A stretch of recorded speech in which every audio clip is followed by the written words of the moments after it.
Hola, ¿cómo estás? Bienvenido a un nuevo episodio de Solo la Verdad, Solo la Biblia. En este episodio 9 tenemos como tema el ministerio quíntuple. ¿Qué es? ¿Cuáles son sus funciones generales? Primero que todo decir que el ministerio quíntuple es hablar de los 5 oficios de la palabra que Dios dejó para su iglesia, que son quienes nos presiden en el Señor, las autoridades que Dios nos da. En la Biblia, en Romanos capítulo 12, en 1 Corintios capítulo 12, se nos habla de los dones espirituales. Ahí tenemos dos listas de dones espirituales que se llaman dones cuerpo, pero hay dones cabeza que representan al cabeza de la iglesia, al Señor Jesucristo, para su iglesia y para cumplir funciones, objetivos, propósitos hacia cada santo, hacia todos los hijos y servidores de Dios que Él tiene para llevar su evangelio a toda la tierra, para hacer su obra en medio de todas las naciones. El ministerio quíntuple. Se pensaba que solo para la iglesia habían pastores, en algunos casos evangelistas y en otros menos recurrentes, maestros.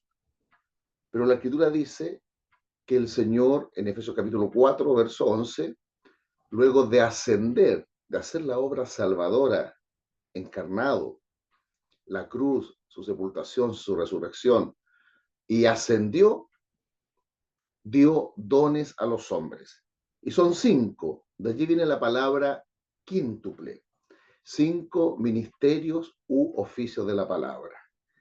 Apóstoles, profetas, evangelistas, pastores y maestros. Y en todo el capítulo 4 de Efesios nos habla de las funciones generales que tienen estos 5 oficios de la palabra. Cada uno, por supuesto, también tiene sus objetivos hacia los santos. Y ahí tenemos que cada uno de ellos es muy importante para la obra del Señor. Entonces, el ministerio quíntuple son estos 5 ministerios, no son solo 2 o 3 o 1. El Señor no solo dejó pastores, no solo dejó evangelistas o maestros, como ha funcionado la iglesia hasta el día de hoy. Los 5 ministerios de Efesios 4:11 hacen pleno al ministro supremo, al Señor Jesucristo, con las unciones del Mesías, del ungido, hacia la iglesia y en la iglesia hacia la obra de Dios en el mundo. Se necesita la unción apostólica, la unción profética, la unción evangelística, la unción pastoral y la unción de maestría. Cada una de ellas es muy importante y reitero, traen la plenitud de Cristo y de sus unciones, de sus características y poderes a la iglesia. ¿Cómo lo hace el Señor? Trae de su vida, trae de sus unciones, a través de su Espíritu Santo, a través de su palabra, que es espíritu y vida, y a través de estos 5 oficios de la palabra: apóstoles, profetas, evangelistas, pastores y maestros. Y dice en el verso 13, hasta que todos lleguemos. No hay un cesar de estos 5 ministerios. Se piensa que nuestro Señor Jesucristo solamente tuvo 12 apóstoles, por ejemplo, que hemos visto en los episodios anteriores, los apóstoles del Cordero. Matías reemplaza a Judas Iscariote, pero luego tenemos los apóstoles Pablo, Bernabé y otros. Y los apóstoles del Cordero más Pablo tienen o tuvieron una misión especial de ser escritores bajo la inspiración del Espíritu Santo infalible de los libros del Nuevo Testamento. Los 12 apóstoles del Cordero, de Matías no se nos dice que escribió algún libro, pero hablamos en conjunto de ese equipo de los primeros apóstoles que el Señor tuvo en la tierra, los apóstoles del Cordero, pero luego también está Pablo, que escribe, luego está el medio hermano del Señor, el apóstol Jacobo, el menor, el segundo. Está el apóstol Judas, que también es medio hermano del Señor, que sus libros están en el Nuevo Testamento.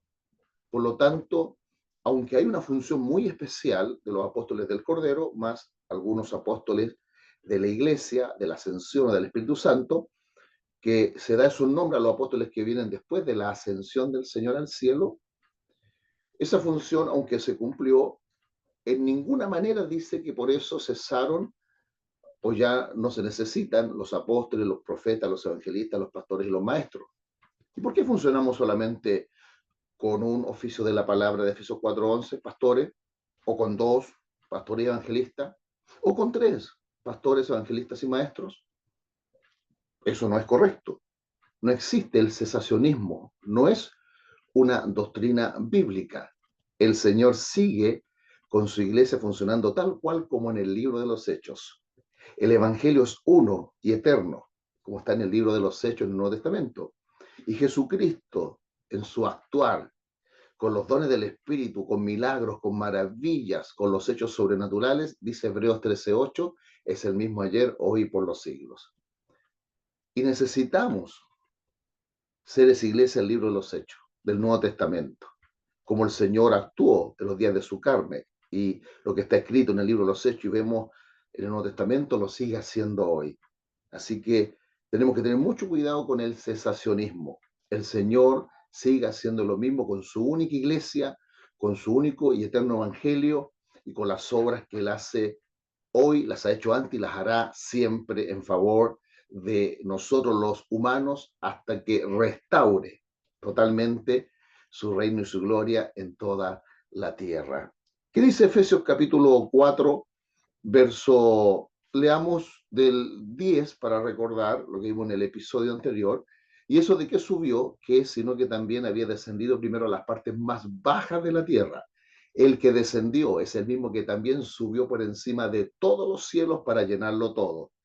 Y luego de ascender al cielo, dice en el verso 11, y él mismo constituyó a unos apóstoles, a otros profetas, a otros evangelistas, a otros pastores y maestros, a fin de perfeccionar a los santos para la obra del ministerio, para la edificación del cuerpo de Cristo, hasta que todos lleguemos a la unidad de la fe y del conocimiento del Hijo de Dios, a un varón perfecto, a la medida de la estatura de la plenitud de Cristo, para que ya no seamos niños fluctuantes, llevados por doquiera de todo viento de doctrina, por estratagema de hombres que para engañar emplean con astucia las artimañas del error, sino que siguiendo la verdad en amor, crezcamos en todo en aquel que es la cabeza, esto es Cristo, de quien todo el cuerpo, bien concertado y unido entre sí por todas las coyunturas que se ayudan mutuamente,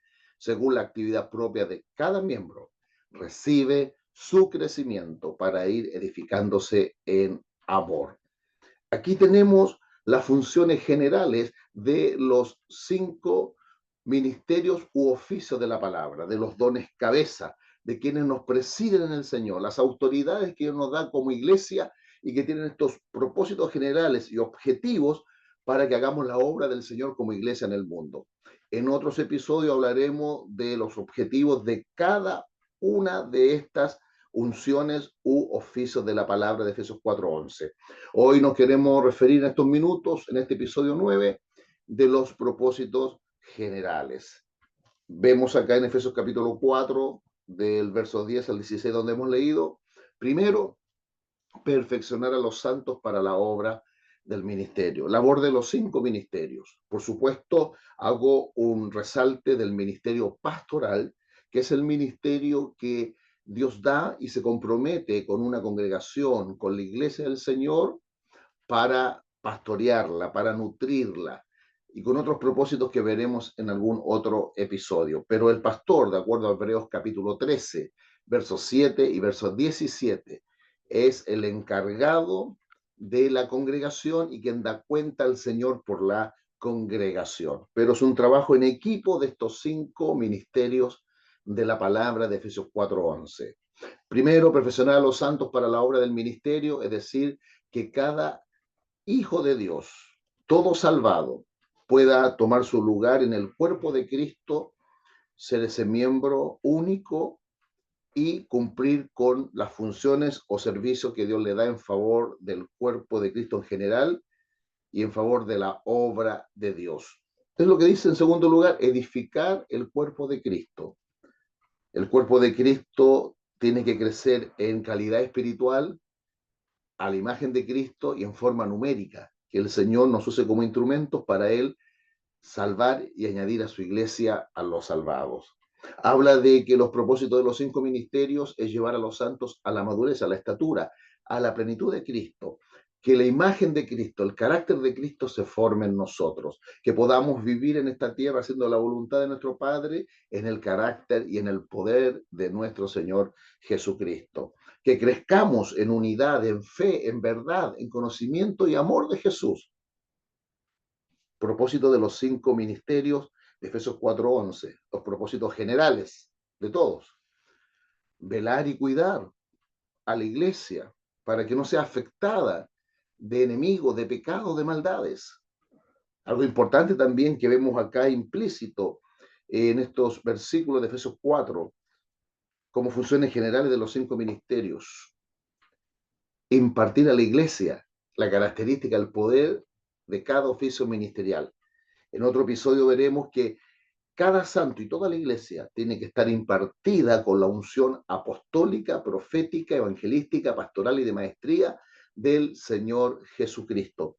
Cada santo tiene que vivir con esa característica, con esos poderes para hacer la obra de Dios en la tierra. Número 7, y en esta oportunidad lo que vamos a ver por el tiempo, algo muy importante que tenemos que hacer los 5 ministerios de Efesios 4:11, el ministerio quíntuple, es presentar a Jesús ahora y en su venida una iglesia santa, poderosa y gloriosa.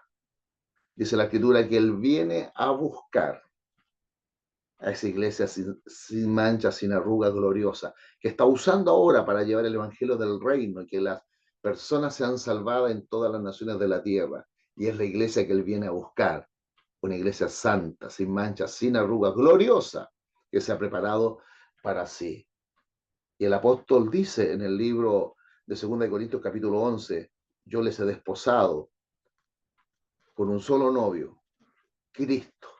La iglesia está siendo preparada por el ministerio quíntuple, quien es escrito en el libro de Corintios, representa el apóstol Pablo. Aquí tenemos algunas funciones, objetivos generales, propósitos generales de los 5 ministerios de la palabra. Solo quiero terminar diciendo que conocerás la verdad y la verdad te hará libre. Quiero decirte que es muy importante para el desarrollo de la iglesia y de la obra de Dios en el mundo, el ministerio quíntuple. Necesitamos a Jesús en plenitud en su iglesia, a través de las 5 unciones de Él como el Mesías, sus características y poderes, que se revelan en el Nuevo Testamento, como la unción apostólica, profética, evangelística, pastoral y de maestría. Y espero con todo mi corazón que puedas estar en una congregación, en una iglesia donde Cristo esté a plenitud con todo lo que Él es y todo lo que Él hace, donde pueda ser impartido por el Espíritu Santo, por la palabra y por los ministros quíntuples, con todo lo que es Jesús, para poder vivir como un hijo de Dios a la imagen de Cristo, en el carácter de Cristo, en el poder de Cristo, para bendición de nuestras vidas y bendición de aquellos a quienes tenemos que ser instrumentos de salvación, de bendición, de la gloria del Señor. Solo la verdad, solo la Biblia. Te bendigo y te espero en el siguiente episodio, donde veremos otra verdad, continuando en lo que el Espíritu Santo nos diga.